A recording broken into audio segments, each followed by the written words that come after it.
Morning, everybody. I'm Muriel Bowser. I'm Mayor of the District of Columbia, and I'm joined today by the U.S. Attorney for the District of Columbia, Jessie Liu, the Chief of Police, Peter Newsham, and members of my public safety team. We just concluded a meeting where we reaffirmed our shared commitment to a safer and stronger D.C. We know it takes all of us, residents, our human and social services agencies, and our law enforcement partners, both local and federal, to help us address our public safety needs. Today, we discuss the importance of holding people accountable when they commit violent crimes in our city and when they demonstrate a willingness to use guns in our community. As you know, we have experienced a spike in homicides over the last year.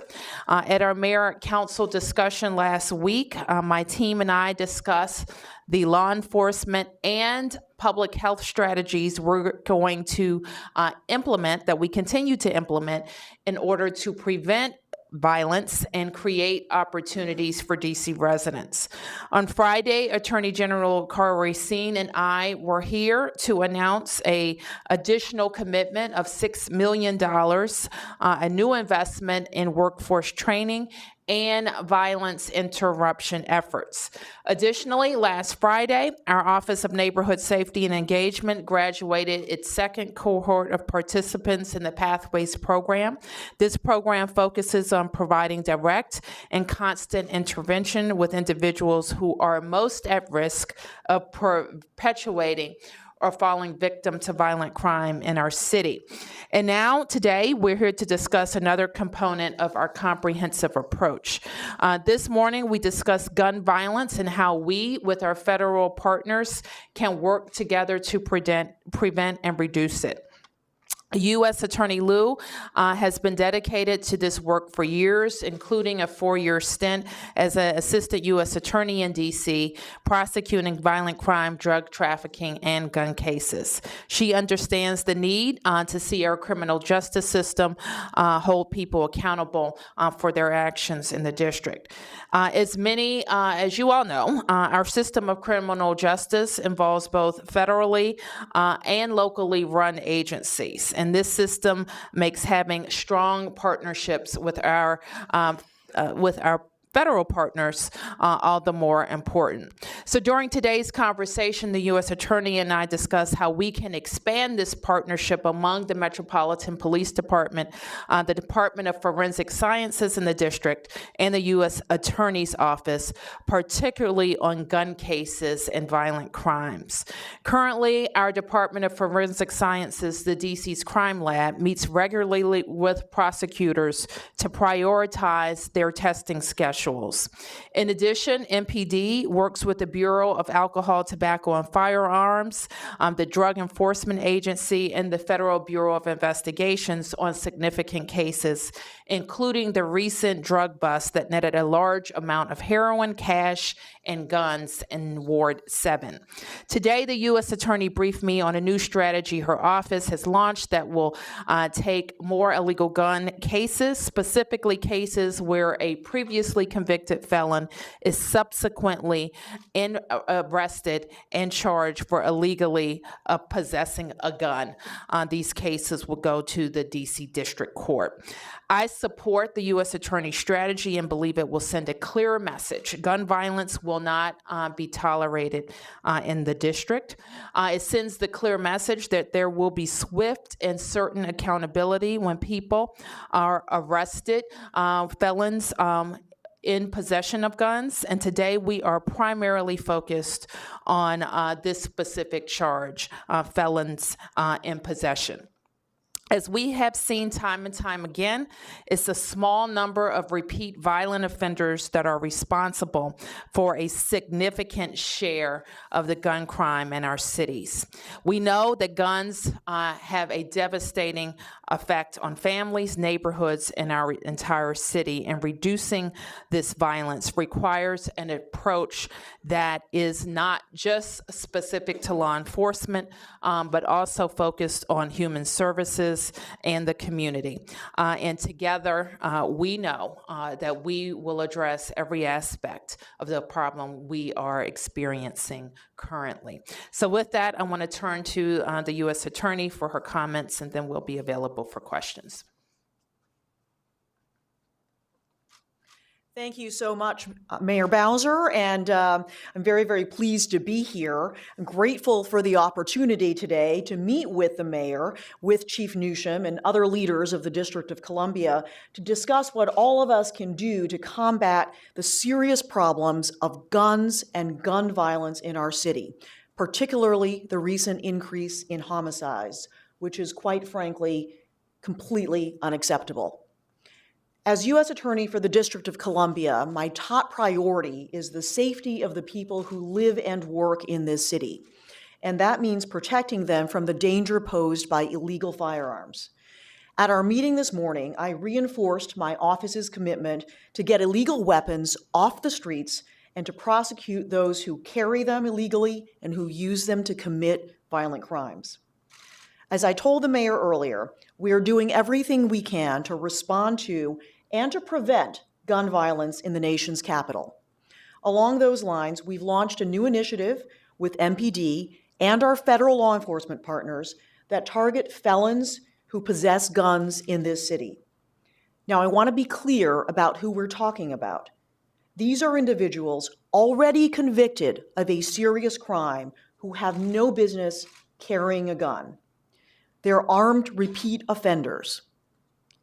The FBI's Washington Field Office, the U.S. Marshal Service, and the Bureau of Alcohol, Tobacco, Firearms, and Explosives will be working closely from the start with our good partners at MPD and my office on cases involving these gun offenders.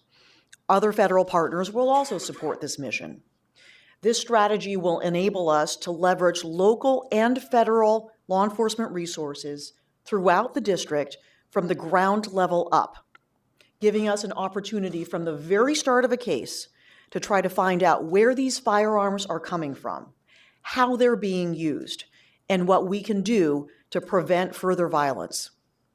As a result, we expect to be more able to connect the dots between guns and murders and other violent crimes.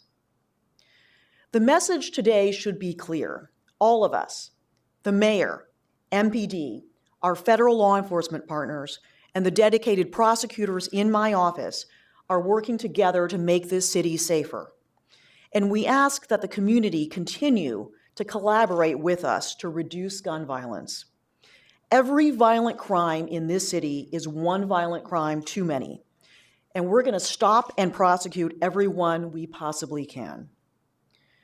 Thank you all very much, and now it's my pleasure to turn it over to Chief Newsham. Okay. Good afternoon, and thank you, Mayor Bowser, U.S. Attorney Jessie Liu. I'm going to provide an update on a recent assault with a dangerous weapon offense that occurred in our community. On February 4th of this year at about 5:15 p.m., Metropolitan Police Department responded to a call for a shooting in the 2300 block of Pennsylvania Avenue Southeast, very close to the intersection of Pennsylvania and Minnesota Avenue. When we arrived on the scene, we determined that an unknown suspect had opened fire at the listed location, which was a bus stop, a metro bus stop, and fled the scene. 5 victims sustained non-life-threatening injuries due to the shots that were fired. One of those 5 victims was a 5-year-old female. Today, MPD arrested 30-year-old Ronald Offit of Southwest DC. He's charged with assault with a dangerous weapon, possession of unregistered ammunition, destruction of property. This was a brazen act of violence in our community, and I'd like to thank our detectives for bringing this case to a quick closure. Now I am going to turn it back over to the mayor to answer any questions that you all might have. Could we ask a U.S. Attorney to explain specifically what advantage you get by moving felon in possession gun cases out of Superior Court, prosecuting them federally, what advantage, what happens? Why is that a better? Can I just ask you to identify yourself and then I ask? I'm Paul Duggan from the Post. Hi, thank you very much. So I think that the focus really should be on not so much where we're prosecuting these cases, but what we're doing to investigate these cases. And the thinking behind this new effort is that we can bring in all of our federal law enforcement partners. Now, MPD is fantastic, but we also have other resources in the form of the FBI, the ATF, the Marshal Service, and other federal partners. And what we're trying to do is to bring together all of those resources and investigate these cases as thoroughly as we can and to connect the dots between those cases. It's fantastic to get a gun off the street. We certainly want to do that. We want to prosecute felons in possession. We also want to make sure we're doing everything we can to figure out where are those guns coming from and what other offenses might they have been used. Now, so a lot of those cases will be prosecuted in federal court because we're going to be working more closely with our federal partners, and that is typically where they bring these cases. What advantage is there in bringing them in federal court? Because typically they're in superior court, and so something different is going to happen. My question is, what is the reason for that different thing happening? The reason for that is because we want to be able to bring to bear all of the investigative resources that are available to us. But the federal, if you have federal agents working in this case, it doesn't have to go into federal court, right? It will still go where it's always gone. Our federal partners typically bring their cases in federal court. So this is just an administrative thing. So I'm saying there's no other reason beyond that you usually go to federal court when it's an FBI case. I think it's a far from an administrative thing. It's an effort to really investigate these cases and to connect the dots and to do everything we can to prevent violence in this city. Well, I will say as well that we have been talking, certainly for the better part of a year, that we see spikes in homicides and certainly shootings related to illegal guns, repeat violent offenders, and we have focused on our need to have more coordinated and stepped up federal efforts. And what we're talking about is all three. Yes. Mayor, could you respond to the council chair's suggestion that this was a lot of drama without much effect, and his criticism that perhaps it undermines local sovereignty and local gun laws and so forth? I'm really not sure what he means, because the U.S. Attorney has always had the ability to take cases to federal court. In fact, last year, over 80 cases went to the federal court. And the point of what everybody on the council I know is focused on, just like we are, is how we keep communities safe. The chief just talked about a shooting that happened in our community where people were just waiting for a bus and fleeing from a bus stop because two people decided to shoot across the street. And what our focus is, and we are pleased that MPD and the U.S. Attorney's Office has thought about how we can leverage our federal resources to find out when we find those guns, what crimes those guns have been involved in, track those guns, and figure out how they got in the district in the first place. We think all of those efforts will help us have a safer DC. So don't be very clear about this, the focus.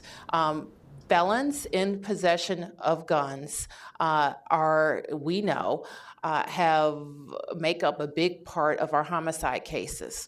I think in the last year, over 45% of our homicides, the suspects were previously convicted, had guns, and used those guns to kill somebody in the district. Yes. So, Mayor, I got the impression that they got longer prison terms with the federal case as opposed to a DC case. Is that not so? I'll turn to the U.S. Attorney who could talk a little bit more specifically about that, Sam. But I think what we should all be focused on is how quickly these cases can be brought, and that we have clear and certain adjudication of these cases. And that protects the guilty and the not guilty. All right. So the guilty are going to get their justice, and the not guilty are going to get a swift trial. That is our hope. And it's also our hope that all of our courts, regardless, because we're talking about one specific charge here, felon in possession. There are many other cases that are going to be in the Superior Court. And we know that the Superior Court needs to be fully resourced, and they're not currently fully resourced. And we're calling on everybody involved to make sure we get the judges that we need there too. Yes, Mark. Oh, I'm sorry, Attorney. On the sentencing question, I really hesitate to make any generalizations. As you probably know, under the DC Code, there are mandatory minimums for felon in possession offenses. There are not mandatory minimums under in the federal system.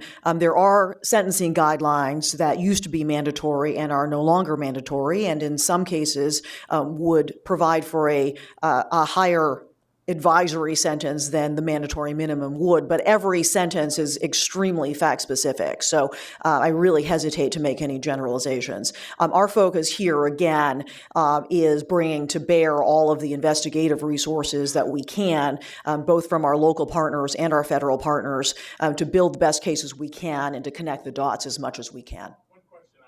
For example, I don't think there's a death penalty in any DC cases, but there is in the federal cases, correct? I mean, what's the situation there? There is a federal death penalty. I do not believe DC law provides for a federal death penalty, but again, we're talking about felon in possession cases, and I don't think the death penalty would come into play in the set of cases that we are talking about here. So it wouldn't involve homicides?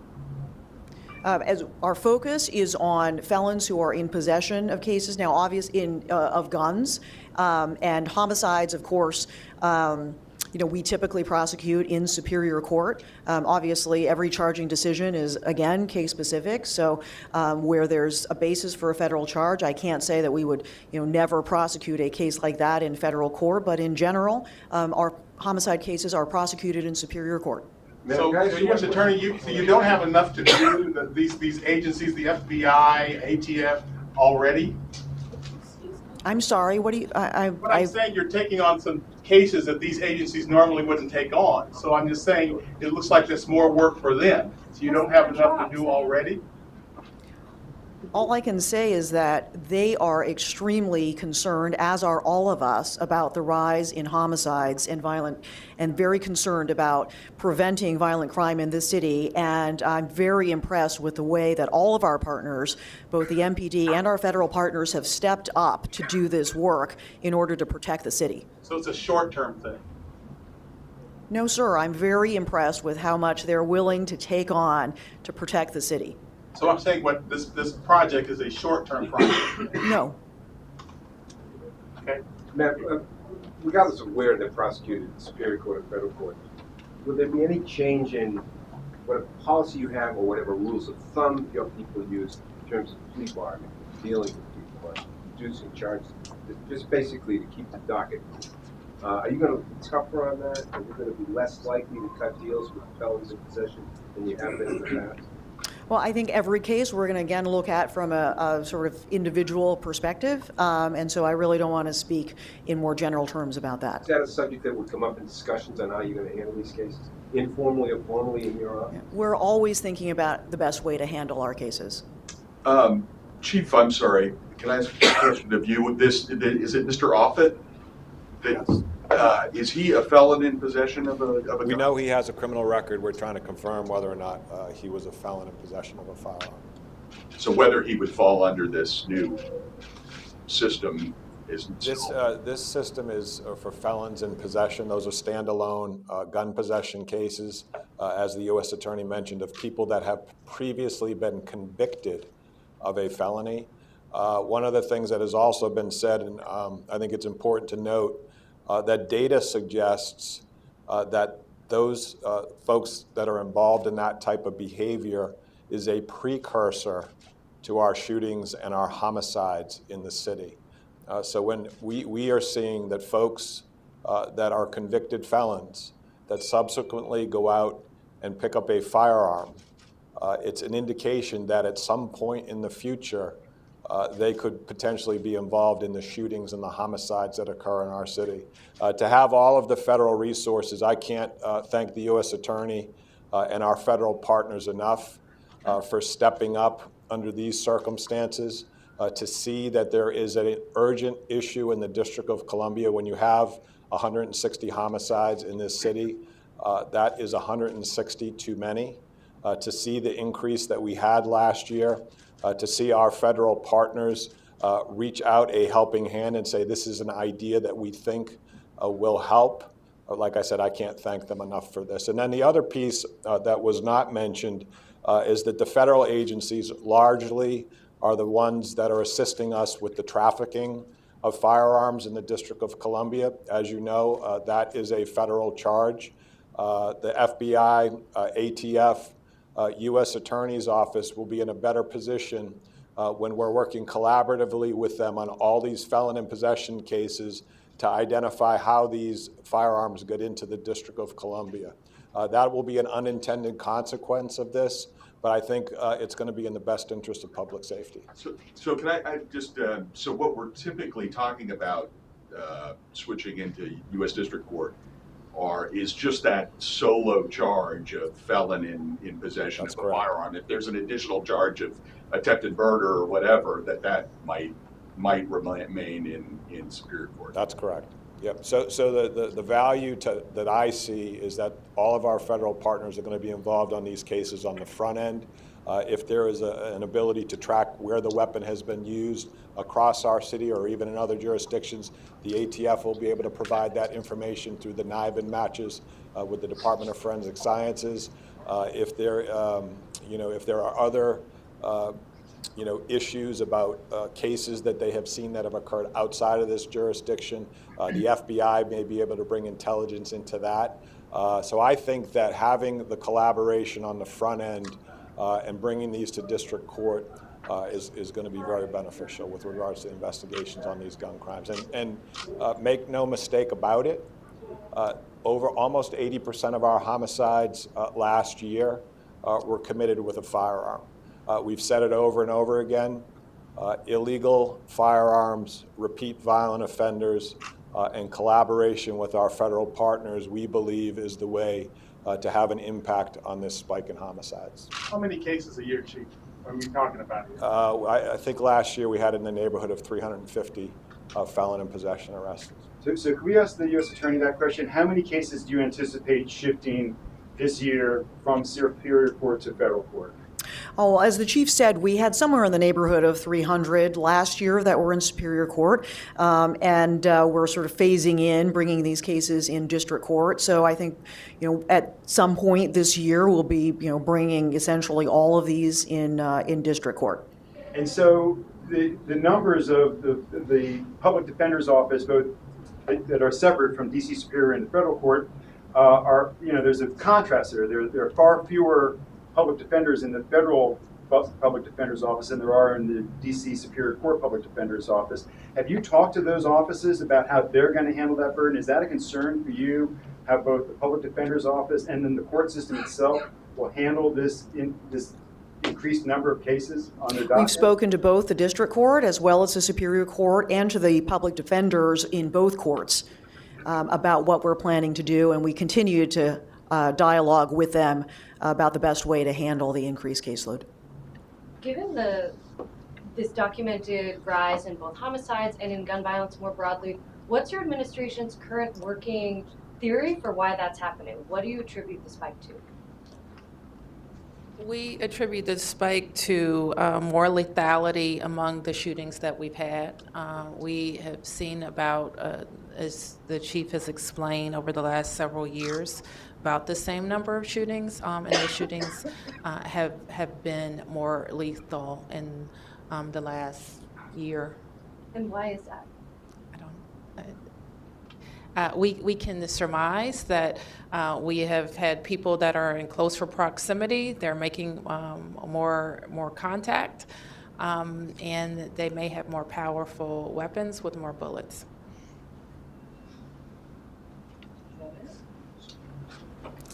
Mayor Bowser, a Metro question for you. John Aaron from WTOP. Okay.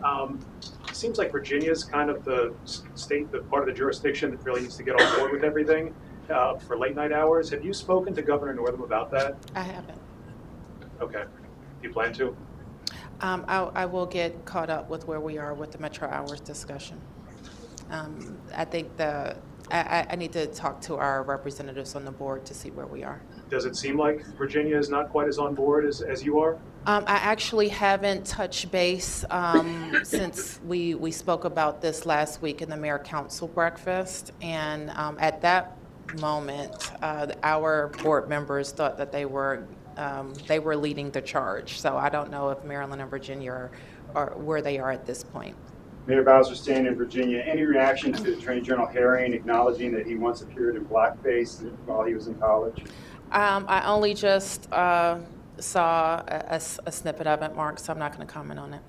And then for U.S. Attorney Liu, I haven't been able to meet you before this. I'm just wondering, just personally, do you live in the district? What can you tell us a little bit about your connection to the city in relation then to what you've seen? You've called the spike in homicides unacceptable. Are you a D.C. resident? How do you feel walking through the city as an individual? Sure. I don't live in the district. I have worked at the district for nearly 20 years and have, as Mayor Bowser mentioned, was an assistant U.S. attorney in the office that I'm currently in from 2002 to 2006 and have been back in my office now for almost 16 months.